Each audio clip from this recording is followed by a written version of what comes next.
Halo, selamat malam semua teman-teman Halodoc. Kembali lagi di Instagram Live Halodoc. Dan malam hari ini kita akan membahas tentang vaksin COVID-19, tubuh wajib sehat dan bebas virus. Malam hari ini lebih spesial nih karena Halodoc malam hari ini akan live bareng dengan Rea Helton. Dan malam hari ini saya udah ditemenin sama Dr. Alfi Aulia Rahman. Halo, selamat malam. Ya, ada dokter umum dari Halodoc. Apa kabar, Dok? Malam hari ini? Alhamdulillah baik. Mbak Amel gimana? Alhamdulillah sehat juga nih, Dok ya.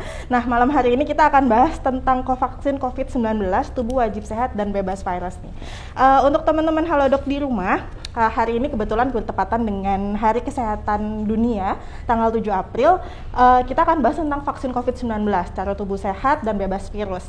Jadi, buat teman-teman masih stay tune di sini karena nanti kita akan ada sesi tanya jawab ya, Dok, bareng sama Dr. Alfi. Jadi buat teman-teman yang kemarin udah sempet kasih pertanyaan seputar vaksin COVID-19, jangan mana-mana karena siapa tahu nanti pertanyaan kamu yang akan dijawab sama Dr. Alfi. Dan malam hari ini juga spesial banget, Dok, karena kan kita Instagramnya bareng sama Rea Helton nih. Nanti untuk teman-teman yang mau dapetin Rea Helton, kita akan kasih gratis 10 buat teman-teman di rumah. Caranya gampang, tonton IG live-nya sampai selesai, screenshot IG live Instagram live Halodoc malam hari ini, kemudian upload di Instastory kamu. Jangan lupa nih pakai caption yang menarik, kemudian tag Halodoc dan juga reahelton.id. Nanti pemenang yang beruntung akan dipilih dan langsung nih kita kirimin Rea Helton buat kamu di rumah. Oke, Dok, mau bahas soal vaksin COVID-19 nih ya. Kan orang tuh sekarang takut nih kena virus, takut terinfeksi gitu ya. Untuk menjaga kesehatan tubuh sebenarnya gimana sih, Dok, cara tubuh kita tuh supaya terhalang dari virus? Sebenarnya kita kunci utamanya adalah imun ya. Makanya kita bahas di sini gimana sih caranya meningkatkan daya tahan tubuh. Oke. Ya kan? Tentunya meningkatkan daya tahan tubuh itu banyak faktor-faktor yang mempengaruhinya. Tentunya pola hidup sehat nih, sering banget disepelekan gitu kan. Oke. Ya. Contohnya misalnya makanan-makanan bergizi, kemudian minum air putih minimal 6-8 gelas atau 2 liter. Kemudian tidur cukup, itu udah paling penting ya, tidur cukup karena pada saat kita tidur tentunya ada hormon-hormon yang akan meningkatkan imun tubuh kita sehingga pada saat pagi hari kita juga fit nih untuk beraktivitas, nggak capek, nggak lemas gitu. Oke, tapi sebenarnya seberapa bahaya sih virus dan bakteri itu mempengaruhi kondisi kesehatan seseorang, Dok? Tentunya berbahaya ya. Jadi kita ada istilah namanya patogen nih, Mbak Amel. Patogen itu adalah segala sesuatu yang buruk masuk ke dalam tubuh kita. Patogen itu apa aja sih? Virus, bakteri, protozoa, cacing, jamur. Banyak ya, Dok ya. Gak semua bakteri jahat ternyata. Ada bakteri baik, kita sering dengar probiotik ya. Bakteri baik di usus itu juga sebenarnya bakteri tapi versi baiknya. Gitu. Jadi bahaya tentunya apabila si virus atau bakteri itu masuk ke dalam tubuh, tentunya lewat saluran pernapasan, lewat saluran pencernaan, itu semua akan jika daya tahan tubuhnya itu tidak bagus, akan memunculkan suatu gejala. Biasanya gejala yang sering muncul itu pertama pasti demam, meriang, greges-greges. Oh iya benar, iya betul. Kemudian nyeri tenggorokan, mencret, mual muntah, batuk pilek itu udah sering. Makanya itu sebenarnya alarm buat kita, oh berarti kenapa ya badan saya ya, apa saya salah makan atau saya habis kontak dengan orang yang sakit gitu. Jadi kita harus mewaspadai itu. Oke. Nah, kalau misalnya orang nih merasa tubuhnya imunnya udah kuat nih, Dok, itu sebenarnya dia rentan terkena virus nggak sih? Atau kayak misalnya saya ngerasa sehat-sehat aja nggak bakal lah kena virus gitu? Ya banyak yang punya pikiran kayak gitu ya kan. Sebenarnya kalau misalnya daya tahan tubuhnya baik, masih bisa terserang virus atau bakteri nggak? Masih bisa. Tapi ada tapinya nih. Tapinya adalah resikonya mungkin lebih kecil. Kedua, gejala yang timbul itu mungkin lebih ringan. Dan penyembuhannya mungkin lebih cepat dibandingkan orang yang imun tubuhnya tidak baik. Jadi ada orang yang olahraga terus, makannya baik, terus pola hidupnya baik, tapi masih bisa sakit, bisa. Karena tidak ada yang sempurna gitu kan. Oh iya betul. Nah, tapi dibandingkan dengan orang yang pola hidupnya buruk, mungkin penyakitnya akan lebih berat, gejalanya akan lebih berat, penyembuhannya juga akan lebih lama. Jadi sebenarnya kalau imunnya tinggi, sebenarnya masih bisa sakit, cuma mungkin kadar parahnya bisa dikendalikan gitu kali ya, Dok ya. Nah, ini nih kalau misalnya penularan virus dan bakteri ke manusia tuh gimana sih, Dok? Maksudnya gimana kok bisa tertular gitu akhirnya? Nah ini perlu tahu nih, makanya kan COVID ini mengajarkan kita bahwa kontak fisik dengan orang itu perlu hati-hati, apalagi orang tersebut habis batuk pilek terus berjabat tangan, merangkul kita atau gimana gitu kan, itu perlu kita waspadai karena ada penyebaran virus atau bakteri itu dari kontak fisik, berjabatan tangan, atau misalnya dia memegang benda yang di benda tersebut ada bakteri atau virusnya, terus kita makan, cuci tangan dulu atau mengucek-ngucek mata, virusnya atau bakterinya masuk, itu kontak fisik. Kemudian kontak fisik dengan serangga juga bisa loh Mbak Amel, misalnya kita, aduh kayaknya makanan enak nih, tapi ada lalatnya. Misalnya lalatnya itu habis hinggap tuh dari sampah, atau misalnya dari kali, itu kan membawa bakteri. Kita makan tuh makanannya, bakteri itu masuk atau virus itu masuk ke tubuh kita.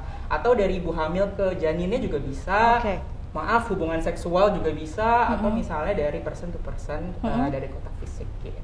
Jadi sebenarnya penularan virus tuh banyak ya caranya ya. Kita aja mungkin nggak notice ternyata udah bisa nularin virus gitu. Makanya ya. Ada istilah harus rajin cuci tangan sebelum mengucap, memegang muka atau makan. Apalagi semenjak COVID ini jadi lebih sering gitu ya digalakan jadi lebih sadar tangan ya. Iya betul. Kesehatannya.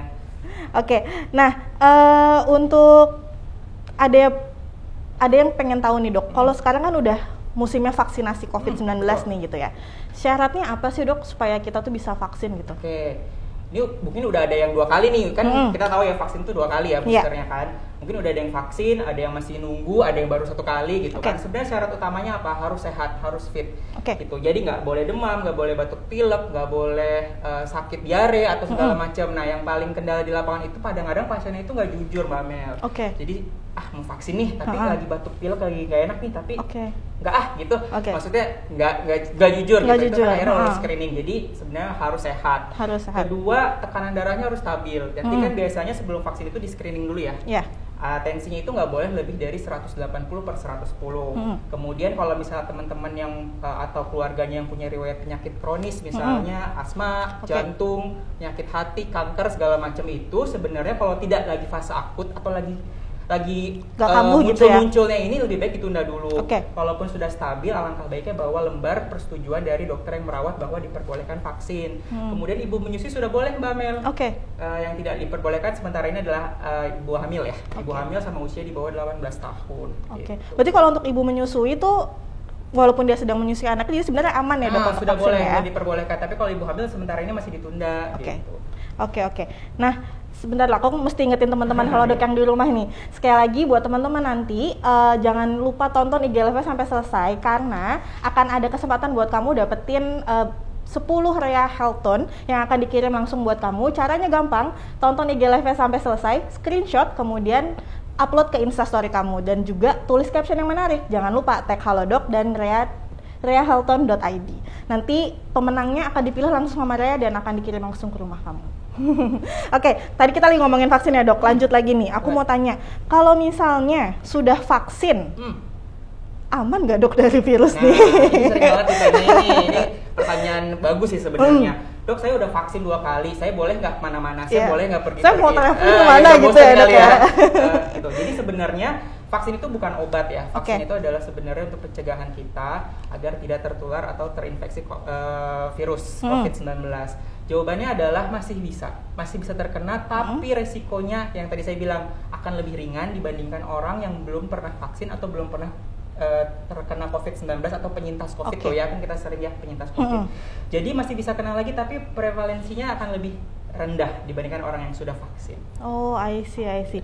Jadi kalau misalnya saya udah vaksin gitu, terus saya merasa sehat gitu, ada nggak sih hal-hal yang harus saya lakukan nih dok supaya saya juga terhindar dari virus dan bakteri lainnya? Tentunya tetap harus menjaga daya tahan tubuh, tetap menjaga jarak sampai benar-benar pemerintah kita menyatakan case close gitu kan ya. Sama ada satu kondisi namanya herd immunity atau imunitas kelompok. Jadi semakin banyak orang yang divaksin, tentu akan terjadi imunitas kelompok dan akan melindungi orang yang belum divaksin atau yang belum pernah terkena COVID-19. Karena kan virus yang masuk ke orang yang sudah divaksin kan istilahnya dibunuh gitu ya sama si badan itu. Jadi dia nggak bisa kemana-mana. Sebenarnya semakin banyak orang divaksin, tentu herd immunity atau imunitas kelompok itu akan lebih besar dan akan lebih cepat terjadi gitu. Jadi nggak perlu khawatir buat teman-teman yang belum divaksin gitu. Oke. Nah, kalau misalnya buat teman-teman yang belum divaksin nih, atau teman-teman yang mungkin yang udah divaksin, ada nggak sih kandungan dalam suplemen yang harus dikonsumsi gitu loh, Dok, buat kita? Ya, ini juga pertanyaan bagus nih. Kira-kira apa sih, Dok, vitamin yang harus saya konsumsi? Banyak banget vitamin yang ada di pasaran gitu. Betul. Nah, teman-teman harus ngecek nih vitamin yang mau teman-teman konsumsi itu kandungannya apa aja. Yang pasti vitamin C itu harus ada ya, karena itu kan memang intinya gitu kan untuk daya tahan tubuh. Kemudian vitamin B kompleks, vitamin E, vitamin D, dan zinc. Jadi semua komponen 5 vitamin ini adalah yang berfungsi untuk meningkatkan daya tahan tubuh. Dan di pasaran pun sebenarnya sudah ada kapsul yang sudah isinya banyak itu.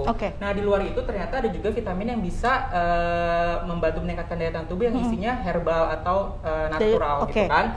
Misalnya olive oil atau essential oil atau misalnya ekstrak-ekstrak tumbuhan, itu sebenarnya juga bagus. Ada beberapa pasien atau beberapa orang yang mengkombinasi jadi vitamin dengan herbal atau herbal saja atau vitamin saja, itu sebenarnya it's okay. Yang penting tubuhnya sehat dan pola hidupnya juga harus sehat, karena kan kalau minum vitamin tapi pola hidupnya nggak sehat, sama aja ya, Dok. Gitu. Betul. Oke. Nah, ini penjelasan singkatnya dari Dr. Alfia soal vaksin COVID-19. Sekarang aku udah punya 10 pertanyaan nih, Dok. Dari teman-teman Halodoc di rumah. Ada pertanyaan dari Denny Pangestu 98. Bagaimana sih menjaga kesehatan pasca vaksinasi? Kemudian apakah perlu ekstra karena sudah ada vaksin? Itu pertanyaannya merasa sudah aman gitu ya. Ya, tadi kan mungkin udah nyimak juga ya tadi ya, kalau misalnya belum tentu kebal gitu kan, tapi prevalensi mungkin akan lebih ringan atau lebih kecil. Jadi tetap kita harus menjaga daya tahan tubuh dong setelah vaksin dengan cara tadi istirahat yang cukup, konsumsi air putih, hindari merokok dan minum alkohol. Merokok itu pasif sama aktif tuh juga berpengaruh loh. Kadang-kadang oke saya nggak ngerokok kok, tapi lingkungan saya ngerokok semua. Tentunya dia akan menghirup asap rokoknya, itu juga akan berdampak ke tubuh dia kan. Kemudian kelola stres. Nah, banyak nih yang stres nih kan, WFH mulu gitu kan, ya bosen gitu kan, nggak bisa liburan. Itu ternyata hormon stres itu bisa meningkatkan stres itu bisa meningkatkan hormon kortisol, yang apabila hormon kortisol itu lebih banyak dalam tubuh tentu akan menekan daya tahan tubuh. Dan yang terakhir olahraga. Nah, ini penting. Ini penting. Karena makin di rumah biasanya makin mager nih, Dok, bergerak. Sebenarnya WFH itu atau tidak boleh keluar rumah itu bukan jadi alasan nggak boleh olahraga ya. Banyak orang yang mendownload video aerobik, senam, yoga, apa segala macam yang bisa dilakukan di rumah. Jadi itu mungkin jadi solusi teman-teman buat yang takut keluar rumah untuk berolahraga gitu. Nah, ini ada lagi pertanyaan dari Bill Let's Go. Ada nggak sih, Dok, makanan yang tidak berpengaruh dalam menjaga imunitas gitu? Apakah semua makanan bisa meningkatkan imun? Ya, ini berarti makanan yang buruk ya. Jadi saya harus menghindari itu karena imunnya bisa turun gitu mungkin ibaratnya ya, bahasa umumnya. Mungkin lebih ke junk food ya. Nah, ini junk food nih. Ini biasanya kalau WFH tuh justru sering pesen online biasanya nih, Dok. Betul, kayak tinggal pesen gitu kan. Iya, betul. Jadi sebenarnya boleh sih, tapi nggak boleh setiap hari, juga harus diperkirakan karena segala sesuatu yang berlebihan itu tidak baik ya, Mbak Amel ya. Terus ada nih misalnya sayuran yang digoreng. Pernah dengar kalau goreng kan? Iya, senang. Itu enak banget loh, Dok. Aku juga suka, tapi mungkin nggak setiap hari dimakan karena yang sudah sayuran udah bagus, digoreng lagi kan, terus dengan minyak yang berkali-kali dipakai makin enak ya. Itu sebenarnya jadi buruk. Jadi banyak makanan yang jika diolah berlebihan mengandung micin, mengandung pengawet, atau misalnya dengan minyak yang dipakai berkali-kali juga sebenarnya tidak baik, Mbak Amel gitu. Jadi sebenarnya harus diperhatikan asupan makanannya gitu ya, Dok. Jangan asal, karena nggak semua makanan langsung dimakan tuh bisa sehat buat tubuh gitu ya. Atau mungkin gini, Mbak Amel, kalau misalnya beli di luar gitu, maaf ya, kemudian mau dibawa ke rumah untuk make sure lebih aman lagi, mungkin bisa diangetin lagi, takutnya kan dihinggapi lalat apa segala macam kan. Betul. Gitu, jadi bisa menularkan bakteri. Jadi mesti waspada juga nih ya kalau suka jajan di luar ya, Dok. Ini ada lagi pertanyaan dari Zia PTR. Bagaimana meningkatkan imunitas bagi yang belum vaksin? Ya, ini biasanya kapan kebagian nih, belum kebagian nih gitu ya. Sabar dulu, mungkin nanti ada waktunya kok ya. Tentunya pasti harus mengkonsumsi vitamin, tentunya ya, mengkonsumsi vitamin sama pola-pola yang tadi saya sudah jelaskan gitu. Karena memang belum vaksin, tentu menjaga jarak dan protokol kesehatan harus lebih tingkatkan lagi ya. Sama jangan lupa jangan sedih karena masih ada herd immunity yang aku bilang tadi. Oke, nih dok, kalau ngomong-ngomong soal meningkatkan imunitas bagi yang belum vaksin gitu ya, apakah makanan sehat aja tuh cukup dok? Kalau misalnya saya merasa, oh saya udah sering makan buah, saya udah merasa makan sayur banyak nih gitu, nggak perlulah minum suplemen atau makan suplemen, itu gimana tuh pola pikirnya? Sebenarnya makanan yang kita makan itu memang bergizi, tapi sebenarnya belum mencukupi. Jadi kita memang harus ada penyokongnya atau support sistemnya. Support sistemnya adalah dengan mengkonsumsi vitamin, suplemen, susu, itu segala macam adalah support system. Jadi memang kalau saran saya sih memang selama pandemik ini lebih baik vitamin dan suplemen juga tetap dikonsumsi. Oke, jadi sebenarnya makanan sehat aja nggak cukup, tapi suplemen juga harus ada asupan tambahannya ya dok ya? Gitu. Olahraga juga jangan lupa. Oh ya, olahraga itu wajib ya. Oke, ini lagi ada pertanyaan dari @putrivi. Bagaimana ya menjaga imunitas tubuh sedangkan saya harus keluar rumah terus nih dok? Ya, mungkin keluar rumah tuh kerja ya, bukan main berarti. Bukan main, kerja dia dok. Kerja, itu kerja kan memang kewajiban seseorang ya. Betul. Tentunya kerja juga kita harus tahu nih, kita kerjanya diem doang, stay aja, atau misal beraktivitas atau gerak terus gitu ya. Biasanya yang menimbulkan sering penyakit itu adalah yang stay aja, yang duduk, atau misalnya di mobil aja atau di motor aja, atau hanya di depan komputer. Itu sebenarnya nggak baik karena kadang-kadang suka malas minum kan, atau misalnya kalau minum banyak nanti saya bolak-balik WC gitu. Sebenarnya itu nggak baik gitu kan. Kadang-kadang orang banyak minum juga menahan buang air kecil kan, atau menahan pipis kan, itu juga nggak bisa karena bisa beresiko ke infeksi saluran kemih atau batu ginjal dan bantu saluran kemih. Jadi kita harus pandai-pandai lah memodifikasi, karena kan kita nggak mungkin memodifikasi pekerjaan, yang bisa kita modifikasi adalah pola hidup kita dan pola pekerjaan kita gitu. Tetap harus minum air putih, makan yang bergizi, kadang-kadang makan gorengannya lebih banyak dibandingkan makan yang sehat. Soalnya biasanya itu yang paling gampang didapat dok kalau di kantor biasanya ya.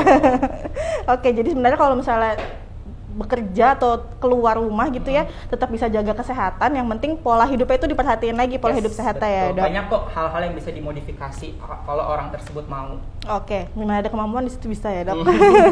Oke, ini ada lagi pertanyaan dari Odems. Jenis vitamin apa sih dok yang paling berpengaruh dalam meningkatkan imunitas tubuh? Oke, tadi udah dijelasin ya sebenarnya beberapa vitamin yang C, B-kompleks, vitamin D, zinc, dan juga tadi suplemen herbal. Mungkin bisa ditambah madu atau misalnya susu kedelai, susu sapi pun bisa. Sebenarnya itu semua hal-hal yang suplemen atau vitamin-vitamin yang bisa kita konsumsi gitu. Oke. Ini sebenarnya agak sedikit menyimpang nih dok. Saya mau tanya, kalau misalnya untuk orang-orang yang sebenarnya nggak suka makan buah dan sayur gitu dok, ada nggak sih penggantinya gitu, alternatifnya gitu? Mungkin begini, ada yang nggak suka karena proses saat dia memakan atau mengupas segala macam. Ada malas kan kadang-kadang. Ya, betul. Jadi sebenarnya alternatifnya adalah di jus. Kalau yang malas ngunyah, yang malas motong gitu ya, di jus. Atau memang sebenarnya ada suplemen yang sudah ekstrak gitu loh. Jadi buah dan sayur sudah dimasukkan ke dalam suplemen tersebut. Itu mungkin bisa jadi solusinya. Tapi memang disarankan adalah makan langsung ya buah dan sayurnya gitu. Atau bikin menu yang semua itu ada. Contohnya sop ayam. Sop ayam itu semua ada loh, Bang. Oh iya betul. Kentang ada, karbohidratnya. Ayam ada, proteinnya. Sayurannya ada, kaldu ayamnya ada. Itu kan satu dalam satu menu gitu ya, dapat semua, tinggal buahnya aja. Siap. Oke, dulu ada baru nih ada info untuk menu makanan yang semua vitaminnya ada. Sup ayam ya dok. Oke, ini ada lagi pertanyaan dari Muhammad Deki. Bagaimana ya dok, karena mau deket Ramadan kayaknya ini pertanyaannya, bagaimana menjaga daya tahan tubuh saat menjalankan ibadah puasa? Kebetulan saya juga menjalankan ibadah puasa, Mbak Mel juga ya. Betul. Nah, yang paling sering dilakukan itu sama orang-orang adalah men-skip sahur karena malas bangun apa segala macam, biasanya malas makan gitu. Kan itu sebenarnya nggak boleh, apalagi pada pasien-pasien yang punya riwayat mah. Pasti dia akan kambuh di jam 12 siang atau jam makan siang. Kalau dia men-skip sahur ya. Terus yang pasti jangan lupa sahur. Sama kedua, air putih. Jadi kalau puasa itu kan saya kan puasa minum air putih gimana? Sebenarnya ada pola 2-4-2. Jadi diingat-ingat aja nih. Jadi minimal 2 air putih saat sahur, 4 air putih setelah buka puasa, dan 2 air putih sebelum tidur. Itu sebenarnya setidaknya merehidrasi cairan kita selama berpuasa. Sama istirahat yang cukup, jangan kebanyakan istirahat tapi ya. Nanti jadi kebanyakan tidurnya gitu ya daripada ibadahnya ya dok. Oke, nah ini ada pertanyaan lagi nih dari Andarita. Dok, stres itu bisa berpengaruh pada imunitas tubuh nggak? Wah tadi udah dibahas juga nih. Karena hormon kortisol ya. Jadi gini, kadang-kadang stres itu dipendem Mbak Mel. Ada alasan kenapa kita menjadi manusia sosial ya. makhluk sosial. Jadi kita bisa cerita ke orang lain, bisa cerita ke orang yang lebih expert. Jadi jangan dipendam, karena stres yang dipendam atau tekanan dari pekerjaan, dari keluarga atau dari hubungan relationship gitu ya, itu bisa menaikkan hormon kortisol, yang apabila semakin banyak hormon kortisolnya tentu akan menekan daya tahan tubuh. Gitu. Jadi lebih baik kalau stres atau ada masalah bisa diceritakan ke orang lain. Mungkin orang lain tidak bisa memecahkan masalah, tapi setidaknya menjadi pendengar yang baik. Gitu. Jadi lebih lega gitu ya. Jadi sebenarnya stres bisa menurunkan daya tahan tubuh gitu ya, Dok. Apalagi stres yang paling buruk itu kalau misalnya sampai suicide atau percobaan bunuh diri, itu kan udah nggak bisa ditoleransi lagi. Jadi lebih baik kita cari solusinya sama-sama gitu. Jadi buat teman-teman Halodoc di rumah juga nih, kalau misalnya udah mulai stres di rumah, mulai cari kegiatan yang positif gitu ya, Dok ya. Me time kalau kata orang ya. Iya, betul. Sama Korea, apa segala macam ya. Iya, benar-benar. Ini ada lagi pertanyaan dari Raditya. Dok, apakah daya tangkal vaksin pada lansia dan anak muda itu sama? Tentunya berbeda ya, tapi kita lihat lagi individualnya. Tentunya kalau orang tua itu mungkin organ-organ tubuhnya sudah tidak sebagus waktu muda ya Mbak Amel, tentu pasti berbeda dong. Tapi kalau misalnya kita sandingkan dengan orang muda yang pola hidupnya tidak baik, tentu akan lansia akan lebih bagus daya tangkalnya. Jadi nggak bisa kita pukul rata. Tapi secara global memang lansia akan lebih rentan dibanding yang muda. Tapi yang muda ini juga harus pola hidupnya harus bagus kalau mau benar-benar memaksimalkan vaksin atau memaksimalkan suplemen gitu. Nah kalau ngomong soal anak muda dan lansia nih Dok, sebenarnya untuk vaksinasi sendiri gitu, kalau untuk dibanding-bandingkan antara yang anak muda, ada dari yang remaja mungkin masih yang kecil juga gitu, terus kemudian anak muda sampai yang lansia gitu, perbandingannya itu sebenarnya lebih mana sih yang sebenarnya harus didahulukan? Sebenarnya kan menurut WHO itu dan Kemenkes yang boleh vaksin adalah di atas 18 tahun ya.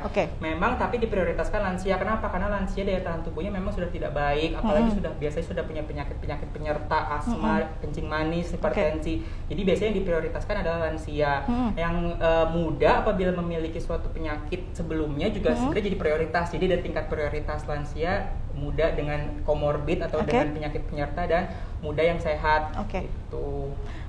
Wah ini bermanfaat banget nih obrolan kita tentang vaksin COVID-19 malam hari ini. Ngomong-ngomong nih Dok, pertanyaannya udah selesai? Udah selesai? Iya, udah selesai, udah dijawab semua. Aku ingetin lagi nih buat teman-teman Halodoc yang nonton hari ini, jangan lupa untuk screenshot IG Live kita malam hari ini, kemudian upload ke Instastory kamu untuk dapetin 10 Rea Helton yang akan dikirim untuk kamu. Jangan lupa tag Halodoc dan juga tag Rea @rea.id. Dokter Alfi, ada pesan-pesan nggak buat teman-teman Halodoc yang lagi nonton di rumah nih? Tentunya yang nonton ini berarti yang concern ya sama kesehatannya ya. Saya appreciate banget sama teman-teman yang nonton di rumah. Tentunya pesannya adalah tetap jaga kesehatan selama COVID ini masih ada di Indonesia dan belum dinyatakan close. Jadi tetap melakukan protokol kesehatan, tetap memakai masker, cuci tangan, jaga jarak, dan membatasi mobilitas. Dan saat melakukan vaksin, pada saat hari vaksin tolong jujur. Jadi kalau misalnya memang sakit, bilang sakit. Kalau ada riwayat penyakit tertentu, bilang ada riwayat penyakit tertentu. Karena tentunya jika terjadi tetap divaksin, tentu akan berbahaya untuk diri dia sendiri. Jadi tetap jaga kesehatan. Nah untuk teman-teman di rumah jangan lupa nih, makanya pesan dari Dokter Alfi untuk selalu menjaga kesehatan di rumah, karena namanya virus dan bakteri itu ada di mana-mana ya Dok ya. Kelihatan lagi. Jadi kapan aja bisa ketular gitu ya. Nah untuk teman-teman di rumah nih jangan lupa untuk jaga kesehatan di rumah. Untuk kamu jangan lupa untuk konsumsi Rea Helton, karena ini Rea Helton adalah suplemen imunodefibrilator yang lagi hits banget di Indonesia dan bisa menjaga kesehatan kamu di rumah karena mengandung minyak esensial yang memiliki sifat antiviral, antibakteri, antiinflamatori, dan juga antioksidan yang bantu menjaga daya tahan tubuh dari virus dan bakteri. Dan lupa, kalau hari ini kamu nonton acaranya IG Live kita bareng sama Rea Helton malam hari ini, jangan lupa untuk ikutan kuisnya karena kamu akan langsung dapetin Rea Helton yang akan langsung dikirim ke rumah kamu. Nah, untuk Rea Helton ini buat teman-teman yang belum tahu juga, adalah imunodefibrilator yang terbuat dari minyak esensial dan memiliki sifat antiviral, bakteri, dan inflamatori. Dan Rea Helton ini bisa dikonsumsi 2 kali sehari untuk mendapatkan manfaat yang maksimal dan perlindungan lengkap dari virus dan bakteri juga. Jadi kamu nggak usah khawatir milih suplemen yang cocok untuk menjaga imunitas tubuh karena ada Rea Helton. Nah, untuk informasi lebih lengkap juga, kamu bisa follow di reahelton.id dan juga follow di www.realnatural.id. Oke dok, makasih banget malam hari ini udah menemani Instagram Live Halodoc bersama Ria Helton. Semoga bermanfaat ya buat teman-teman juga. Siap. Di rumah. Oh ya, buat teman-teman di rumah yang mau tanya-tanya tentang kesehatan juga bisa langsung hubungi Dokter Alfi ya di Halodoc. Ada hari apa aja nih dok? Aku sih mayoritas setiap hari di jam 7 pagi, di jam 2 siang, dan jam 9 malam. Biasanya sih jam segitu. Jam segitu ya, jadi bisa langsung dihubungin teman-teman, buka aplikasi Halodoc. Ditunggu ya. Ditunggu sama Dokter Alfi loh. Oke, buat teman-teman di rumah juga bisa beli produk Ria Helton di Halodoc, buka aplikasi Halodoc dan juga ketik Ria Helton di toko kesehatan. Kamu bisa pesan langsung ini dan nanti akan langsung diantar ke rumah kamu. Terima kasih udah join Instagram Live Halodoc malam hari ini. Sampai jumpa di Instagram Live berikutnya. Makasih banyak Dokter Alfi. Sama-sama. Oke, bye semuanya. Selamat malam.